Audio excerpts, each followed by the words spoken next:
اور بزرگوں، یہ علم الہی جو آپ کے سینے کے اندر منتقل ہوا ہے،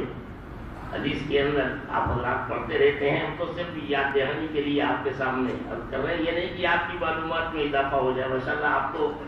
اساتذہ بھی ہیں، اس میں علماء بھی ہیں، اور ایسے ہیں کہ جن کو واقعی رسوخ فی العلم ہے، ایسے لوگ بھی موجود ہیں، تو انہیں بتانا مقصود نہیں ہے، صرف یاد دہانی مقصود ہے، آپ کے ذہنوں میں ضرور ہے۔ ایک دن اللہ کے رسول صلی اللہ علیہ وسلم نے ارشاد فرمایا، ایک آدمی ہے کہ جس کو اللہ نے دنیا کا مال و متاع دیا ہے، اور وہ دنیا کے مال و متاع کے ذریعے سے خوب انسانوں کی بھلائی، خیر خواہی، فلاح اور بہبودی کے اندر وہ خوب خرچ کر رہا ہے، خوب نفع پہنچا رہا ہے۔ ایک آدمی وہ ہے کہ جسے اللہ نے دین کا علم اور قرآن کا علم دیا ہے، اور وہ قرآن کے علم کے ذریعے سے انسانوں کی فلاح اور بہبودی کے واسطے اس کی خوب اشاعت کر رہا ہے، خوب پڑھا رہا ہے، خوب مشغول ہے اس کے اندر۔ آگے ارشاد فرمایا کہ اب اگر یہ قرآن پاک کا علم رکھنے والا آدمی اس دنیا کی دولت رکھنے والے آدمی کے سامنے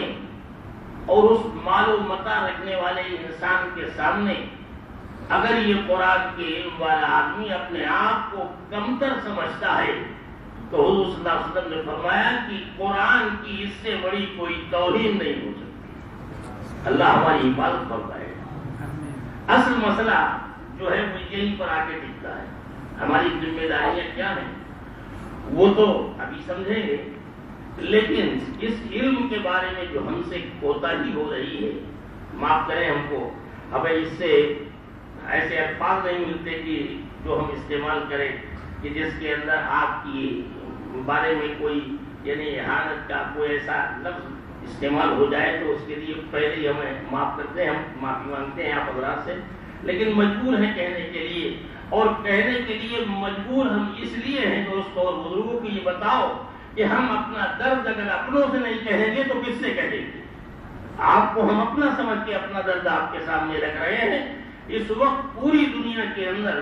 امت کا ہمارے ہوتے ہوئے جو حال ہے، جن برے حال کے اندر اور جس بدحالی کے اندر امت مبتلا ہے، اگر پورے احوال آپ کے سامنے آ جائیں تو یقیناً آپ کی رات کی نیندیں اڑ جائیں گی۔ وہ حال اس وقت ہو رہا ہے، اور ہم کو ادھر دیکھنے کا موقع بھی نہیں مل پا رہا ہے اپنی مصروفیت اور مشغولیت کی وجہ سے۔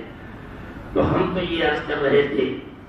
ایک بڑی دولت اللہ نے علم حقیقی جس کو کہیے، دنیا کے اندر لوگ کہہ دیتے ہیں علم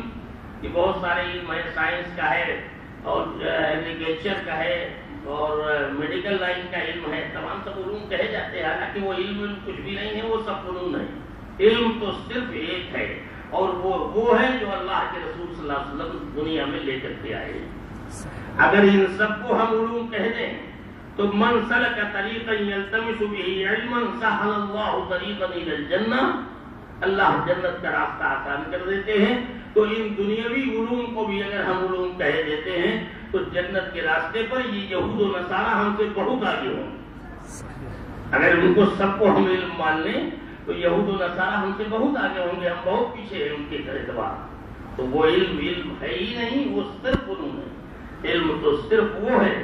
کہ جس سے مولانا الیاس صاحب رحمۃ اللہ علیہ ایک عجیب بات ارشاد فرماتے ہیں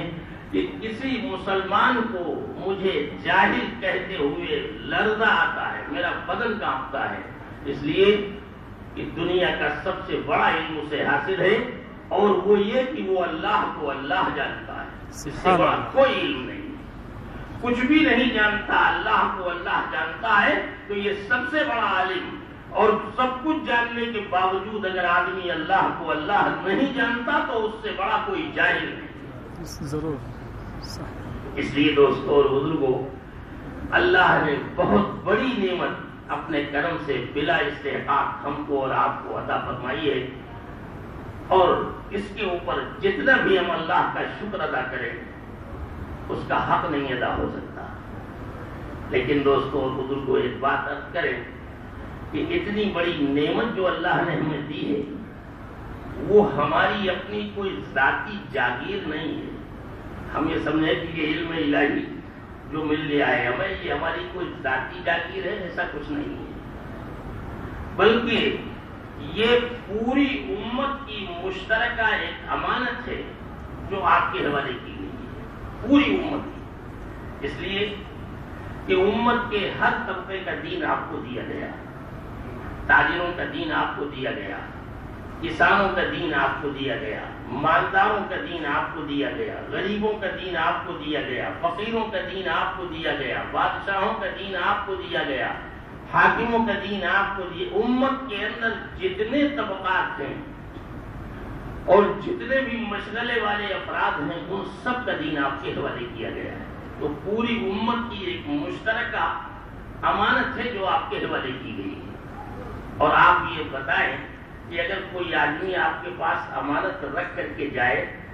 یا اس کی امانت آپ کے پاس ہو، تو کیا آپ اس کو لوٹائیں گے کہ نہیں لوٹائیں گے؟ سب کے سب کہیں گے کہ بالکل اس کو لوٹائیں گے، اور خاص طور سے ایسے وقت میں جب کہ امانت رکھنے والا اپنی امانت کو بھول گیا ہو، تو اس وقت دوہری ذمہ داری ہو جاتی ہے کہ اس کو امانت یاد بھی دلائیں اور اس کے بعد اس کو پہنچائیں بھی، دو کام کرنے پڑیں گے۔ یہ ذمہ داری ہماری، اللہ نے جو امانت دی تھی، امت اس وقت اس امانت کو بھول گئی ہے، بھول نہیں گئی، بلکہ ہم اگر صحیح معنوں میں کہیں آپ کے سامنے اور دل کی بات کہیں تو وہ یہ کہ بھلا دی گئی ہے۔ اس لیے کہ آپ حضرات کو رسائل اور اخبارات پڑھتے رہتے ہیں، ہر دور میں یہی ہوا ہے اور آج بھی وہی ہو رہا ہے، وہ شروع کیا جا چکا ہے اور کیا جا رہا ہے۔ باطل نے ہمیشہ اس بات کی کوشش کی ہے کہ اس امت کو اگر تباہ کرنا ہے، اس امت کو انسان کی حیثیت سے چلتی پھرتی شکلوں میں باقی رکھنا ہے، مگر مسلمان کی حیثیت سے باقی نہیں رکھنا ہے۔ یہ چلتے پھرتے تو انسان ہو مگر مسلمان نہ ہو۔ اگر یہ کرنا ہے تو سب سے پہلا کام یہ ہے کہ اس امت کو علماء امت سے کاٹ دیا جائے۔